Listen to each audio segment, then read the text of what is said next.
हमारे चैनल में आपका स्वागत है। आज हम वीणा 5 पुस्तक के अध्याय 10 को समझने जा रहे हैं। चलिए शुरू करते हैं।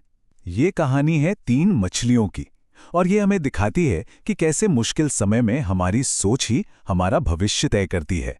तो चलिए चलते हैं उत्तर भारत के एक बहुत ही सुंदर सरोवर में, जहां 3 मछलियां रहती थीं। वो पक्की दोस्त थीं, पर दुनिया को देखने का उनका नजरिया एक दूसरे से बिल्कुल अलग था।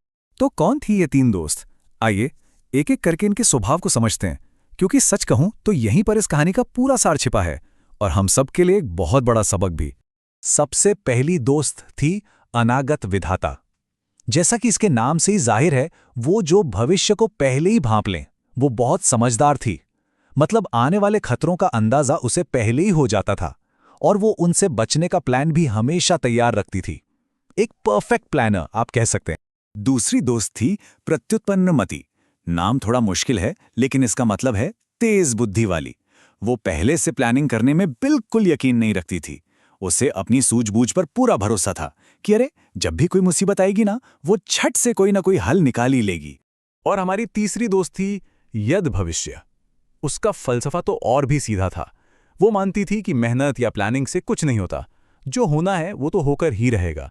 इसलिए वो सब कुछ किस्मत पर छोड़कर बिना किसी फिक्र के अपनी जिंदगी जीती थी। उसकी पूरी जिंदगी बस इसी एक लाइन पर चलती थी, जो होना होगा सो तो होगा ही। वो मानती थी कि भाई किस्मत को कोई नहीं बदल सकता, तो फिर फालतू में चिंता करके क्या फायदा। तो ये थे 3 दोस्त और उनके जीने के 3 अलग अलग अंदाज। सब कुछ बढ़िया चल रहा था, लेकिन उनकी इस शांत दुनिया में बहुत जल्द एक बड़ा संकट दस्तक देने वाला था। एक ऐसा संकट जो उनके विश्वासों की असली परीक्षा लेने वाला था। हुआ यूं कि एक ढलती शाम 2 मछुआरे कहीं से गुजर रहे थे और अचानक उस सरोवर के किनारे आ पहुंचे। उन्होंने इतना शांत और मछलियों से भरा सरोवर पहले कभी नहीं देखा था, तो वो वहीं आराम करने के लिए बैठ गए। तभी उनकी नजर पानी में तैरती मोटी मोटी बड़ी बड़ी मछलियों पर पड़ी। बस उनकी तो आंखें ही चमक उठी।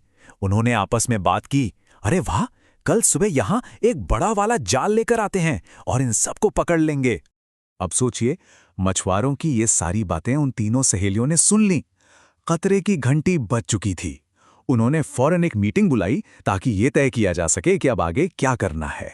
सवाल अब बस एक ही था, क्या इस आने वाली मुसीबत का सामना किया जाए या फिर इससे बचकर कहीं दूर निकल जाया जाए।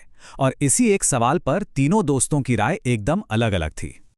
अनागत विधाता ने साफ साफ कहा, देखो, समझदारी इसी में है कि हम सुबह होने से पहले ही यह सरोवर छोड़ दें। वहीं प्रत्युत्पन्नमति बोली, अरे भागने की क्या जरूरत है, मैं तो यहीं रहूंगी और जब मुसीबत आएगी तब कोई उपाय सोच लूंगी। और यद भविष्य, उसने तो अपना घर छोड़ने से सीधे सीधे मना कर दिया। बोली, जो भाग्य में लिखा है वो तो होकर रहेगा, उसे कोई नहीं टाल सकता। और हुआ भी यही।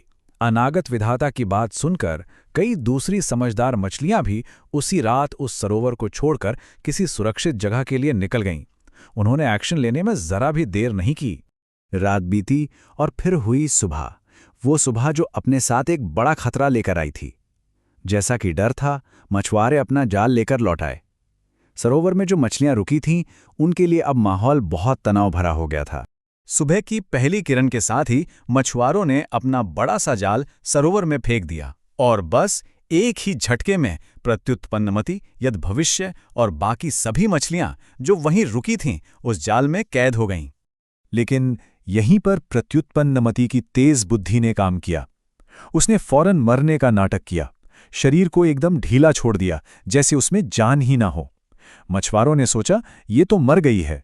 उन्होंने उसे बेकार समझकर जाल से निकाला और वापस पानी में फेंक दिया और बस उसकी जान बच गई। पर बेचारी यद भविष्य, जो आखिर तक सिर्फ अपनी किस्मत के भरोसे रही, उसने बचने की कोई कोशिश ही नहीं की। अफसोस, वो और उसके साथ रुकी बाकी सारी मछलियां मछुआरों का शिकार बन गई। तो इस पूरी कहानी से हमें क्या सीखने को मिलता है? 3 दोस्त, 3 तरह की सोच और 3 बिल्कुल अलग अलग अंजाम। ये कहानी हमें जिंदगी और मुश्किलों से निपटने के बारे में क्या सिखाती है? देखिए, सीख बिल्कुल साफ है।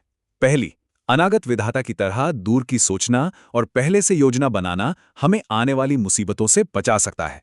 दूसरी, प्रत्युत्पन्नमति की तरह तेज दिमाग और हालात के हिसाब से खुद को ढाल लेना भी एक बेहतरीन उपाय है।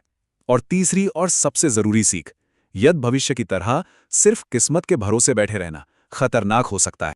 वैसे एक मजेदार बात बताऊं, ये कहानी पंचतंत्र से ली गई है, जिसे हजारों साल पहले आचार्य विष्णु शर्मा ने लिखा था।